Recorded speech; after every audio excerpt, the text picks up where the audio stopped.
इंतखाबात 2024 के उम्मीदवारों के कागजात नामजदगी मंजूर और मुस्तरद होने की तफसीलात सामने आ गईं। कौमी असम्बली के लिए 7,473 उम्मीदवारों ने कागजात नामजदगी जमा कराए और रिटर्निंग अफसरान ने 6,449 उम्मीदवारों के कागजात नामजदगी मंजूर और 1,024 के कागजात मुस्तरद कर दिए। इसी तरह सूबाई असम्बलियों के लिए 18,478 उम्मीदवारों के जमा करदा कागजात नामजदगी में से चारों सूबों में 2,216 उम्मीदवारों के कागजात नामजदगी मुस्तरद हुए और 4 सूबाई असम्बलियों की नशिस्तों के लिए 16,262 उम्मीदवारोों के कागजात मंजूर किए गए।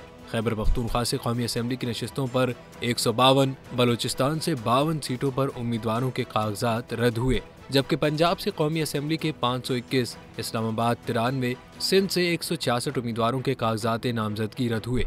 कौमी और सूबाई असम्बलियों की जनरल नशिस्तों पर 252 खवातीन के कागजात मुस्तरद हुए, जबकि पंजाब असम्बली से 943, सिंध असम्बली से 520, KP असम्बली से 367, बलोचिस्तान से 386 उम्मीदवारों के कागजात मुस्तरद हुए।